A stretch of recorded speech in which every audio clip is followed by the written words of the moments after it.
Olá, amigos que acompanham o The Papo, sejam muito bem-vindos a mais uma edição do seu podcast semanal. O The Papo tá no ar, querido. E hoje a gente vai falar de biodiversidade, vamos falar de fitoterápicos e de uma pesquisa que está acontecendo aqui no Amapá, com fungos do jambu, meu amigo. Você sabe o que é o jambu? Sabe não? Você vai saber o que é o jambu. Coisa deliciosa. Você coloca assim na boca, o bicho chega, tua língua fica bem amortecida. Eu gosto da flor, viu? Às vezes eu pego a flor assim, tchá. E se você chegou até aqui, lembre-se de se inscrever no nosso canal, dar um joinha, comentar aqui embaixo. Já tá aqui, já curte, tá? Já sai logo curtindo aí, dá uma curtida no vídeo, porque ele espalha para mais pessoas, tá? E aí mais pessoas ficam sabendo desse assunto aqui. E para conversar com a gente sobre isso, eu estou aqui com o professor da Unifap, professor da Universidade Federal do Amapá, o Irlon Maciel, professor de Química e é pesquisador, com certeza, né? Que está pesquisando aí essa... Eu posso chamar de medicação, doutor? Não, de pesquisa ainda, pesquisa básica, né? Básica. Muito obrigado, seja bem-vindo. Fale um pouco sobre o senhor, quem é o Irlon Maciel. Obrigado, André. Bom, como mencionei, assim, é sempre um prazer, viu, André, conversar, dialogar assim, fora dos muros da universidade, poder trazer mais informações sobre a ciência, sobre o que fazemos dentro da universidade, né, assim, contextualizar também, isso é importante, né, aproveitar e cutucar nossas agências de fomento também, que são as nossas financiadoras da pesquisa, né? Sem o financiamento a gente não consegue fazer, né? É uma área cara, né? Quando a gente, né, se depara com essa linha de pesquisa, então assim é muito importante, né? Colocar isso de forma bem tranquila, descontraída também, para que as pessoas possam entender um pouquinho mais do que é a pesquisa, né? Dentro da química, dentro da biotecnologia, dentro da farmacologia também, e qual a importância, né, da Unifap nesse cenário todo, né? E aí, André, eu sou amapaense, eu sou de Santana, né? Eu sou de Santana, né, fazer esse percurso Macapá Santana no ensino médio, né? Então, assim, na época não tinha química aqui no estado do Amapá, não tinha o curso de graduação em química, e eu sempre muito apaixonado pela química, sabe? Assim, eu lembro que eu tinha a professora Zeni, né, ainda no fundamental, e ela foi uma grande inspiradora para mim. E a primeira Olimpíada de Química no estado também, quando realizada, eu fiquei em segundo lugar, tive medalha de prata, e tudo isso foi trazendo mais paixão, né? E a paixão foi tão grande que, por não ter química aqui, eu fui buscar em outro lugar, né? Tive a oportunidade de ir para o Mato Grosso do Sul, né? As pessoas até ficam curiosas, mas por que você não foi para Belém, mais perto? Né? Só que lá eu tinha uma irmã no Mato Grosso do Sul e eu falava, é melhor dividir o colchão com ela do que com um desconhecido, né? Então lá, assim, tive essa oportunidade de morar com ela e realizar a graduação em Química, né? E depois, né, terminado a graduação, fui aprovado no concurso público para técnico de laboratório da própria universidade. E em seguida fiz o meu mestrado também lá no Mato Grosso do Sul, né? Depois fiquei atuando como professor temporário, professor substituto nas universidades tanto estadual como federal e algumas privadas. E aí, assim, eu realmente decido que eu queria seguir uma carreira acadêmica, né, de professor, pesquisador, que as universidades conseguem te oferecer. Sim. Né? E eu fui buscar o doutorado, e no doutorado fui para São Paulo, lá em São Carlos, né? Na USP de São Carlos, e fiz meu doutorado. Quando estava para finalizar meu doutorado, abri um concurso da Unifap. E aí eu falei, agora chegou a minha hora de voltar. Né? Agora chegou a minha hora de voltar. E eu volto, faço concurso, né? Dá tudo certo, sou aprovado. E estou aí já há 12 anos nessa caminhada, nessa relação de ensino, pesquisa e extensão também. Boa, professor. Fala um pouco para a gente sobre essa pesquisa que você está desenvolvendo lá com o jambu, né? Certo. Bom, primeiro assim, é importante, André, a gente colocar, né, que a gente poderia, a liberdade que a gente tem da pesquisa, né? A gente sempre fala isso para meus alunos, a gente poderia pesquisar a química das estrelas ou a química da gengibia, né? Por que não? Então, pesquisar também é uma escolha política, né? Pesquisar também é uma escolha política, então a gente precisa também saber o que você tem a pesquisar, porque a pesquisa é uma contribuição, né, um conhecimento sendo gerado, produzido, e também dentro do próprio processo de formação de recursos humanos, né, que aí vai os nossos alunos de doutorado, de mestrado, iniciação científica, os alunos, enfim. Então, assim, como que surgiu essa pesquisa? Há um bom tempo a gente vem já trabalhando com isolamentos de micro-organismos, fungos especificamente, né, de ambientes amazônicos. E isso vem desde o meu doutorado, só que lá eu tive a oportunidade de trabalhar com fungos de ambientes marinhos, né? Então eram fungos que estavam presentes em sedimentos marinhos, em algas, né?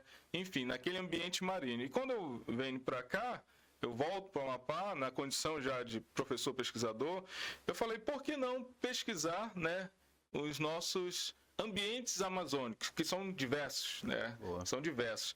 E aí, amigo, surgiu essa oportunidade, né? Surgiu essa oportunidade.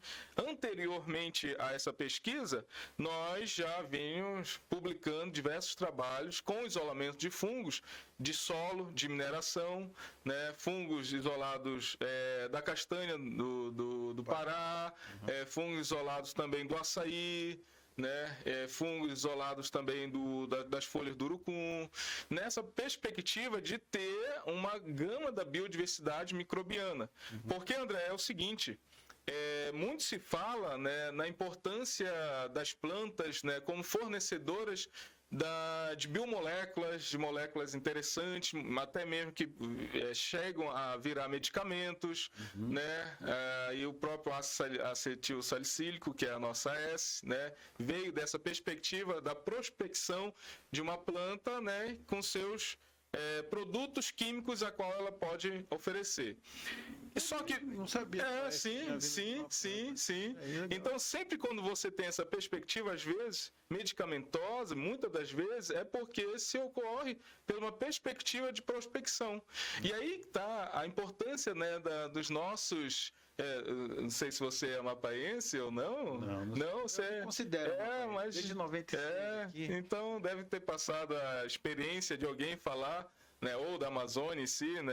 A minha avó era parteira e ela nos curava a garganta inflamada com óleo de copaíba, no mel enrolado no algodão, né?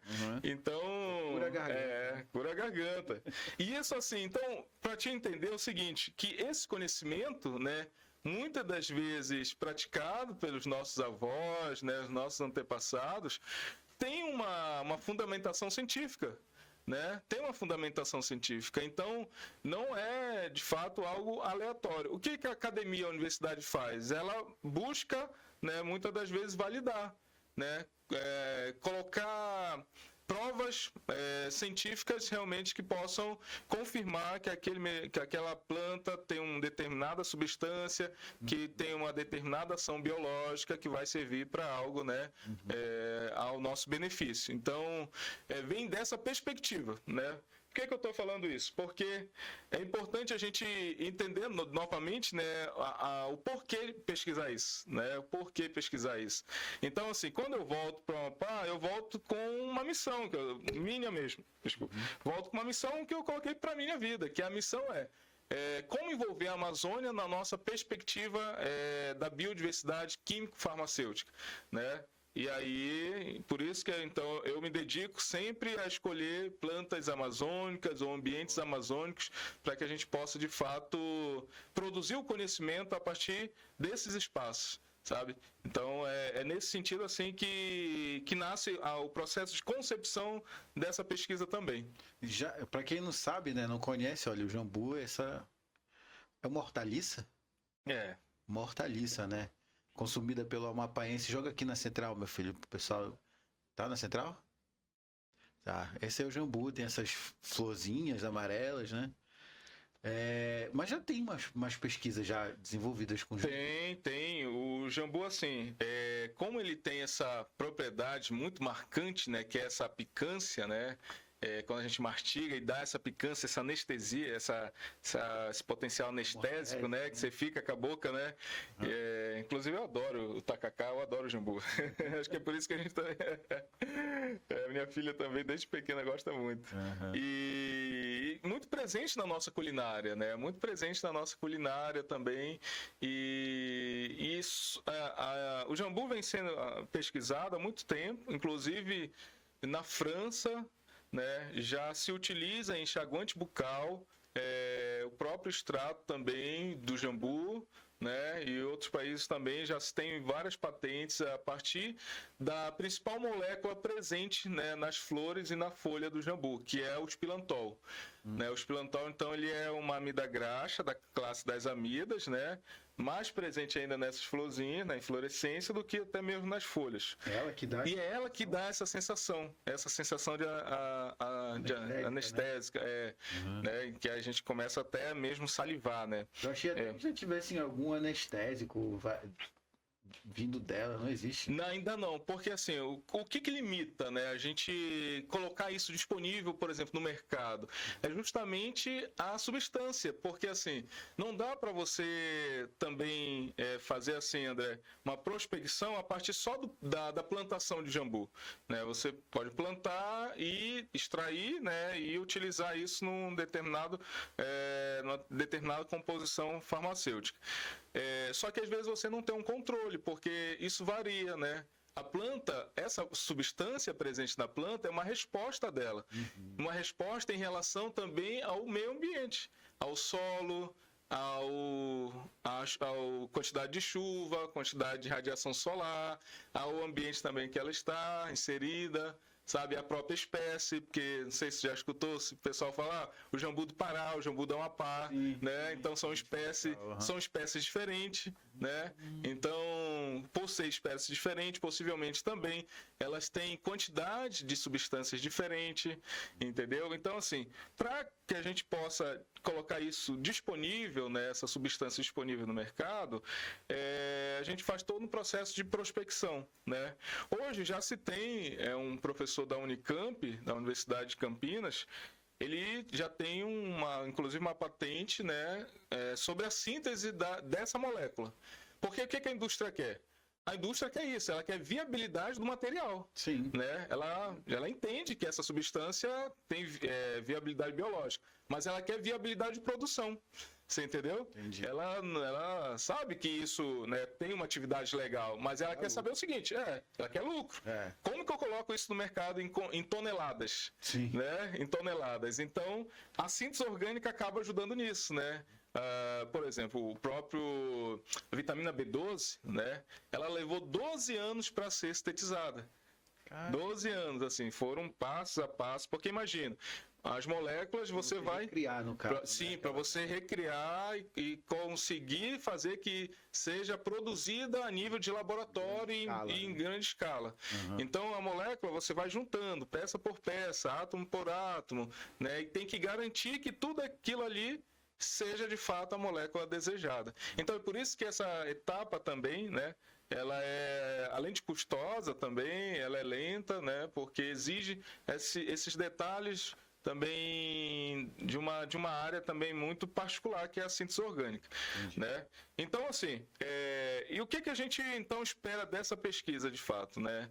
Sabendo que tem uma demanda, como eu te falei, hoje o jambu, né, o extrato de jambu, ele já é utilizado até mesmo em cachaça, né, em aromas, né, enxaguante bucal, anestésico, botox também é considerado como botox natural, botox também. Pegar a folha tem formulações específicas, né, que utilizam do princípio ativo do jambu para fazer esse né?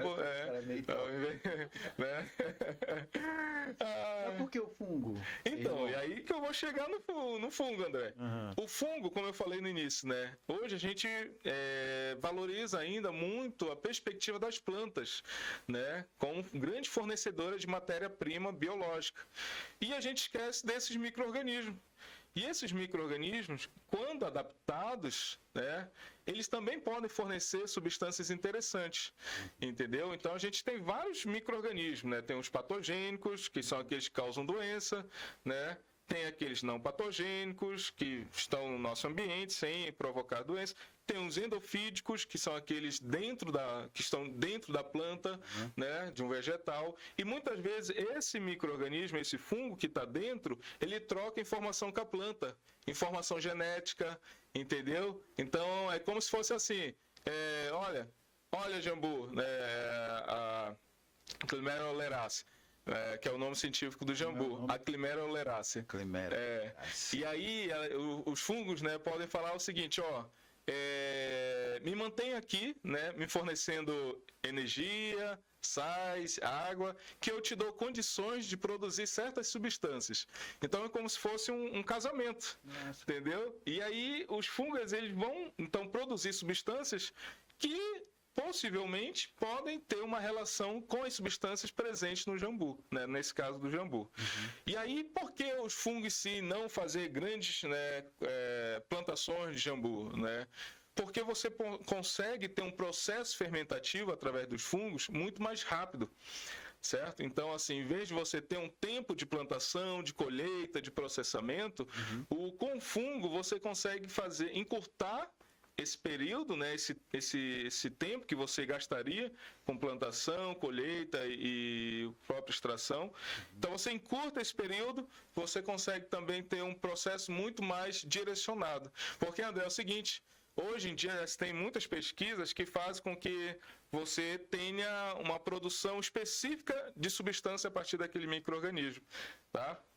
Então, é um mercado realmente muito interessante, né? O que foi que vocês já conseguiram isolar, assim? O que foi que o fungo já conseguiu produzir para vocês? Tem alguma coisa, assim, que dá para falar já? Sim. A gente tem, dentro do processo de biotransformação, substância derivada da progesterona, né, da própria testosterona também. Olha. Sim, então assim, são substâncias que entram no rol de substâncias mercadológicas, né, assim, que a indústria tem interesse, né, a indústria tem interesse. Testosterona? Sim, fungo do... sim. Entendeu? Então, assim... É por isso que eu gosto de jambu. Inclusive, tem várias outras pesquisas. O professor Tavares também, que já trabalhou, né, uma grande referência dentro da farmacologia. Tem outras pesquisas direcionadas do jambu, né, como até mesmo cicatrização, inflamação, né? Enfim, mas é um mercado, esse mercado também dos fungos, né, das enzimas, é um mercado que movimenta aí bilhões de dólares.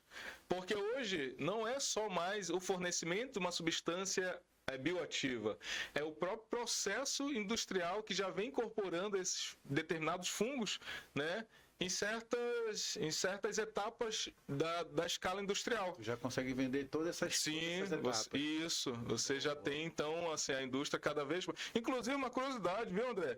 A Pfizer, que é aquela grande empresa, né? Uma farmacêutica, que inclusive uma das fornecedoras da vacina, da Covid, né? O pessoal até falava, você já tomou da Pfizer ou Sim. Então, assim, é uma das indústrias que também vem investindo cada vez mais nesse mercado, porque pensa comigo, em vez de você utilizar, às vezes, um reagente químico, né, um metal, né, por exemplo, que é caro, muitas vezes você não consegue reutilizar, às vezes demanda também um gasto energético muito alto, você não tem acesso, né, a esse material, às vezes o Brasil não tem como produção, e os fungos, você coloca ele num outro patamar, porque primeiro que é um micro-organismo, então é uma matéria biodegradável, né? Assim como o nosso corpo também é uma matéria biodegradável, o fungo também é. Inclusive o fungo faz o papel de biodegradação, né? E então consegue ser escalonável, né? Consegue ser reutilizável e o custo de operação é muito menor. Né? Então é uma linha assim, bem interessante, né? Uma linha bem interessante assim, para a indústria realmente, e a gente vem muito animado com os resultados que a gente vem obtendo nessa linha de pesquisa.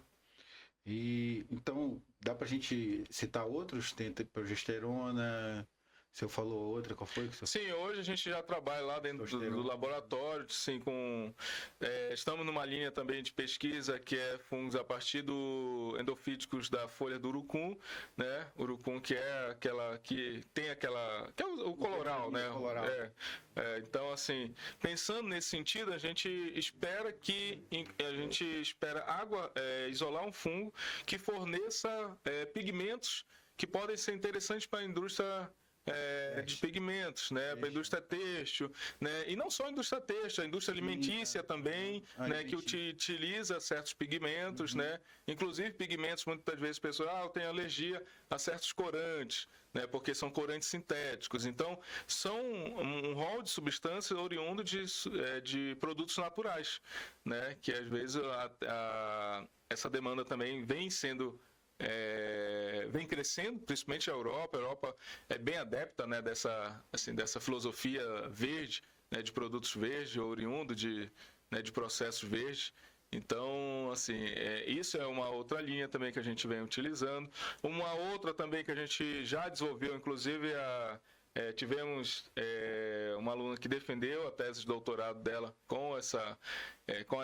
nessa linha, que foi a partir dos fungos isolados do açaí, né? Então, eu lembro que foi, inclusive, um dos primeiros projetos que eu aprovei com financiamento, né? E aí, assim, muito importante, porque eu entendi o seguinte, André, a cultura de açaí vem crescendo, né? A monocultura. Sim. A monocultura do açaí vem crescendo, né? Hoje é uma realidade. Você vai lá em Calçoene, você, né, tem grandes fazendas, inclusive, só do plantio de açaí.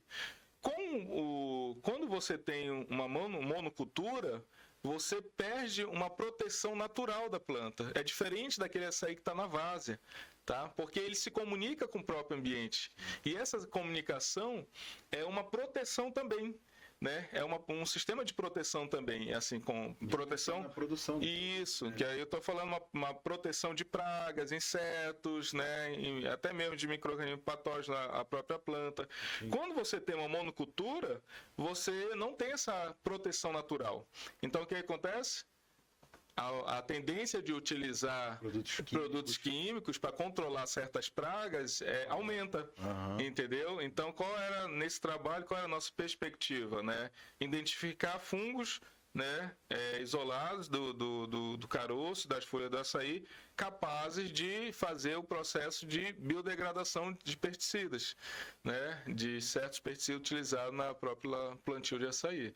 E a gente já vem também com outro agora para a soja, né, identificando micro-organismos capazes de fazer a remediação de terras que são... onde você tem uma grande uma concentração de pesticidas, né, inseticidas. E agora a gente está partindo para mais um, que eu digo assim, mais ousado ainda, que é em relação ao mercúrio, né? Então, qual é a ideia? Esse também é o Charles, meu aluno lá de doutorado, que tá nesse desafio junto comigo, que é o quê? Isolar fungos já de áreas contaminadas por mercúrio, para avaliar se esse micro-organismo consegue capturar o mercúrio da terra. Entendeu? Boa. Isso pensando assim, em áreas degradadas ou contaminadas por mercúrio, né? Boa. Então, e aí, André, é uma coisa que parece tão distante, mas eu te falo que não é. Porque, por exemplo, França, Canadá já utilizam dessa tecnologia para descontaminação de rio, de terras realmente já... contaminados por metais, sabe? Já utilizam. Então, hoje é realidade, sabe? É uma linha realmente que está na realidade, tanto do processo industrial, como também acadêmico, né? É uma ideia validada. Já é uma ideia validada, sim. Boa. E a gente estava conversando aqui em off também que existe algumas outras pesquisas, né, relacionadas a cannabis, ao óleo da cannabis, né? Isso é um outro trabalho também da minha aluna, que é da Isabelle, né, que é também, assim, tem muitos alunos, 100 dos meus alunos do... Falando em cannabis, e a gente está falando de jambu, né? Sim. Tive um amigo que só acredita que ele tentou fumar a folha do jambu, achando que era a mesma. Não deu nada. Cara, não deu nada. No jambu a gente tem trabalho, inclusive, para avaliar a atividade anticonvulsiva, né? Olha Anticonvulsiva. Bem parecido com a cannabis. Sim, porque quando eu comecei com o jambu foi justamente nessa perspectiva, né, também porque a cannabis tem toda essa limitação, né, burocrática, jurídica, até para a gente trabalhar também num laboratório, a gente precisa de várias autorizações na polícia, precisa da autorização da Polícia Federal, né, enfim, é uma burocracia muito grande, e às vezes a gente não tem esse tempo todo, né, para esperar.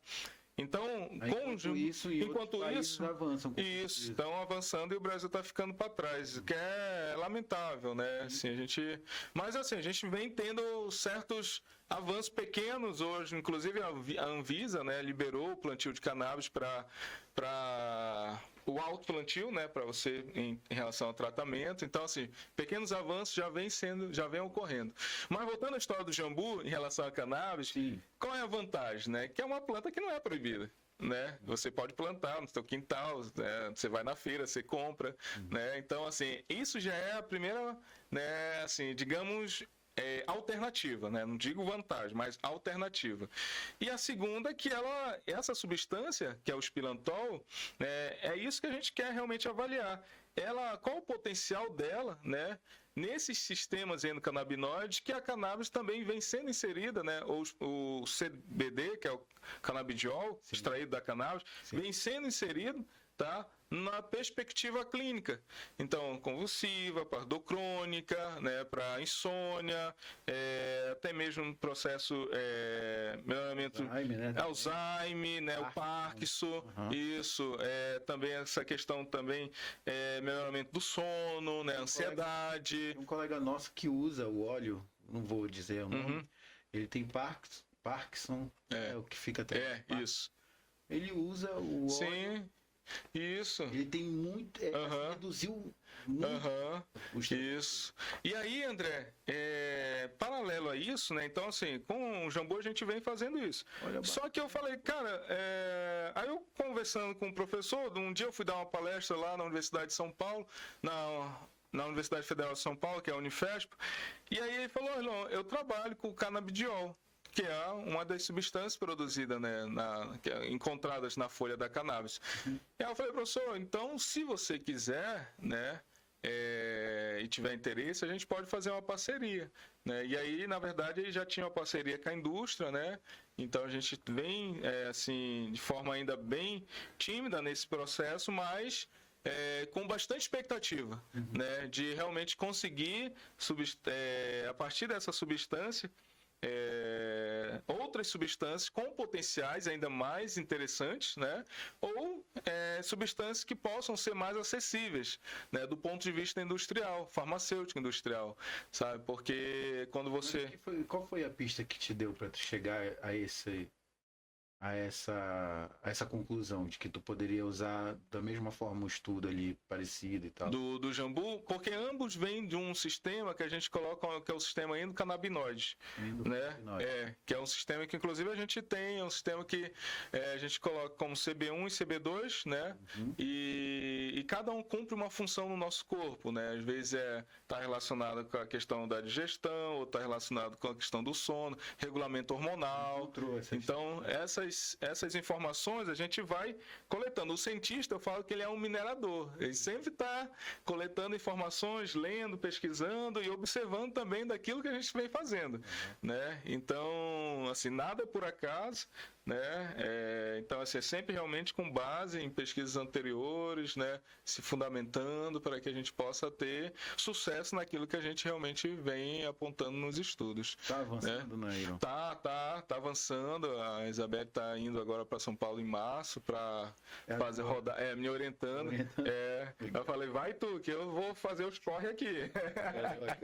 Né? Então, assim, isso é legal porque, né, a gente vai vendo uma outra geração também sendo formada, né? E quando eu vim para cá, André, foi realmente com essa perspectiva, sabe?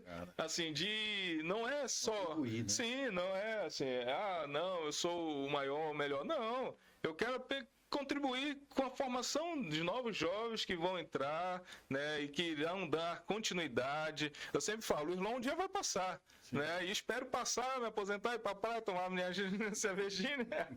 Enquanto isso, a pesquisa vai continuar, né? A pesquisa vai continuar, mas vai continuar a partir do que a gente vem fazendo hoje, né? Com bastante solidez, responsabilidade, ideias interessantes, né? Isso eu acho que é o mais legal. E fora isso também, outras pesquisas, viu, André? Assim também que a gente vem trabalhando dentro do laboratório, que já muda um pouco, né? Mas assim, inclusive, deixa eu te falar, temos trabalho publicado da atividade larvicida no Aedes do jambu. Tu sabia? Não, como assim? Esse é legal para te contar. Porque quando eu cheguei, inclusive foi um dos primeiros trabalhos que a gente publicou aqui. Larvicida? Sim. Esse é legal para contar, o pessoal vai gostar, porque inclusive a moça que fez na época o mestrado comigo, hoje ela é professora da Unifap, né? Então já estou nessa caminhada já estou nessa caminhada há um bom tempo. E aí, André, eu cheguei, né? Ela tá querendo trabalhar com a atividade larvicida, que porque as larvas do Aedes, né, se procriam nesse meio, né, esse meio aquoso, nessa água parada e tudo mais. E o Aedes é uma endemia também, né? Então você tem uma questão aí de saúde pública, né? Principalmente quando você tem ambientes favoráveis, né? Hoje em dia o ambiente urbano ele é muito favorável para a proliferação do Aedes.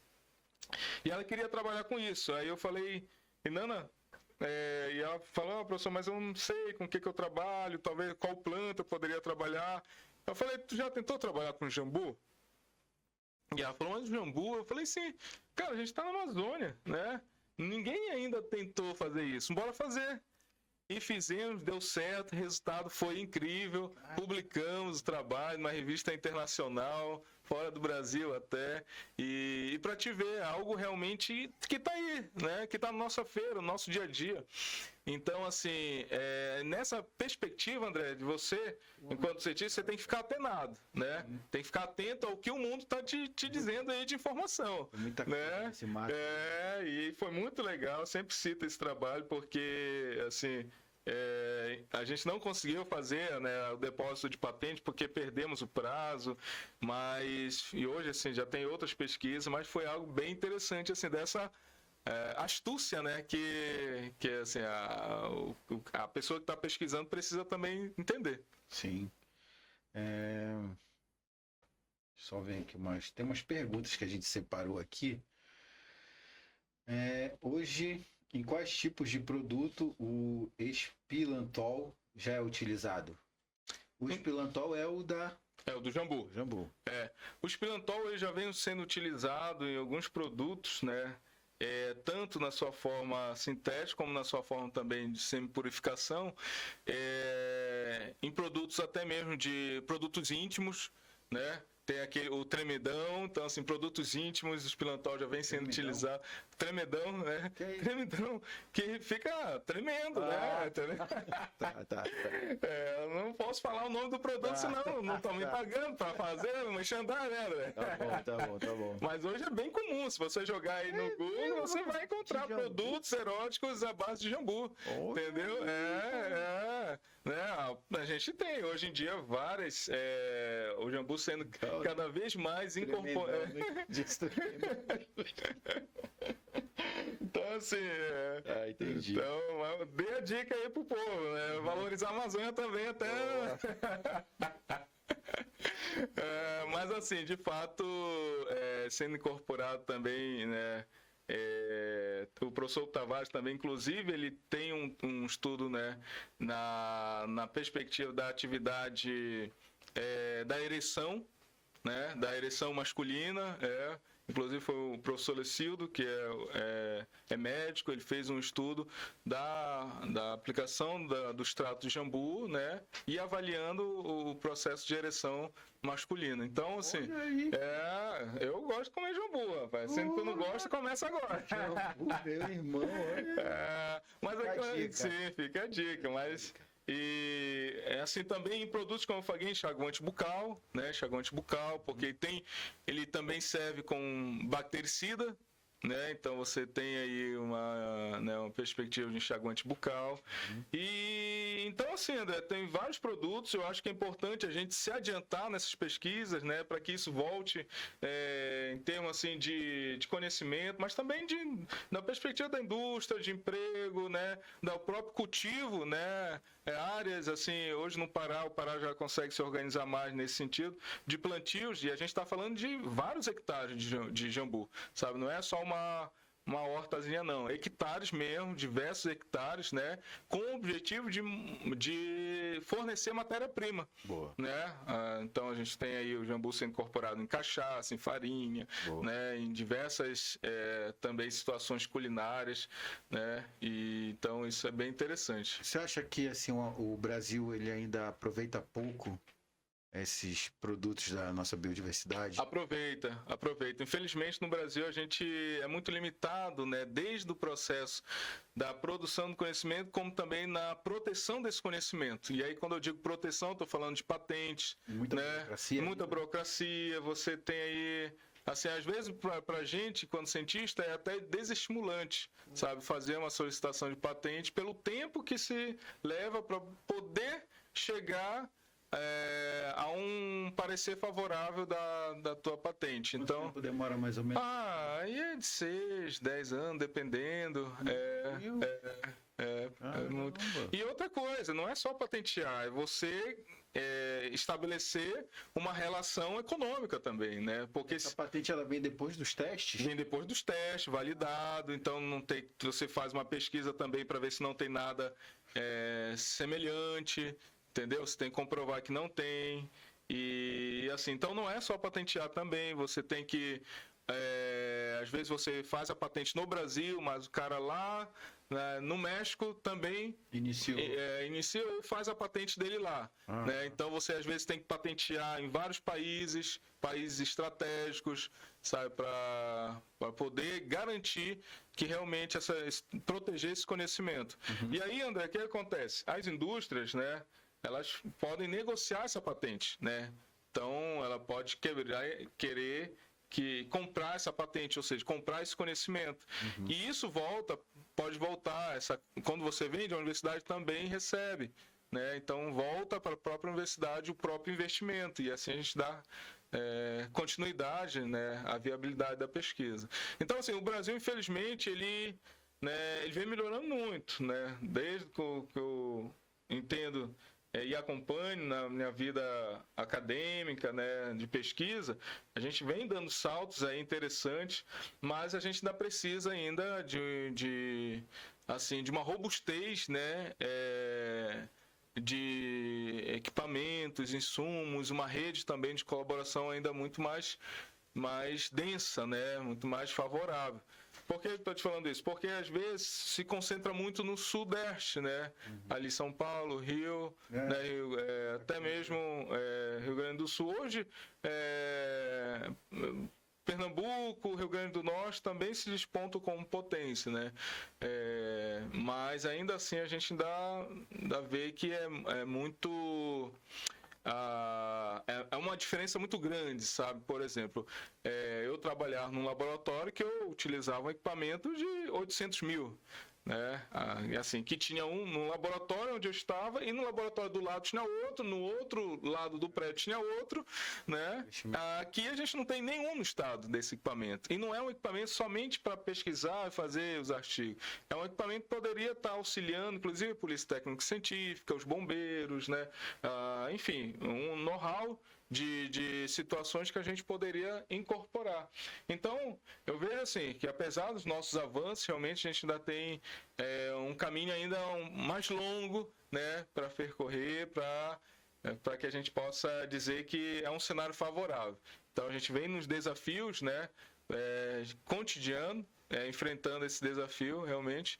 Mas é isso, uma pesquisa como essa é fruto da nossa persistência, né, da nossa capilaridade e condições também de entender o espaço onde a gente está e aonde a gente quer chegar, e com quem, né? Eu quero chegar também com os alunos, né, que conhecem o jambu. E um dia, esse professor da Unicamp, André, que sintetizou, né, o espilantol, eu perguntei para ele, é de São Paulo, professor, o senhor conhece o jambu? Já provou? Ele, já ouvi falar, assim, que dá uma picância.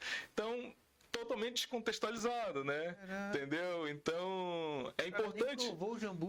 Eu não sei se ele agora já provou, né? Mas assim. Mas ele para tomar tomar o tacacá, o pato no tucupi, o arroz paraense. Só levar a florzinha para ele lá da Perimacha. Então, assim, a gente tem que se apossar, né, do que é nosso e cientificamente também. Né? Cientificamente também, isso é importante, sabe? Poucos pesquisadores hoje, né, professor? Não, estou enganado. Não, a Unifap hoje já tem 600 e, né, um pouquinho mais, 600 professores, mas assim, nem todos também estão inseridos, né, na pós-graduação, então não é todos também que têm uma linha densa de pesquisa, né, uma vida densa de pesquisa, porque são desafios realmente muito, muito sérios, né, que a gente precisa enfrentar e às vezes cada um faz uma escolha, né, de carreira. Entendi, entendi. Bacana. E tem aqui uma pergunta não, né? Que mensagem o senhor deixaria, já indo pro final aqui, que mensagem o senhor deixaria para jovens que querem seguir carreira científica aqui na Amazônia?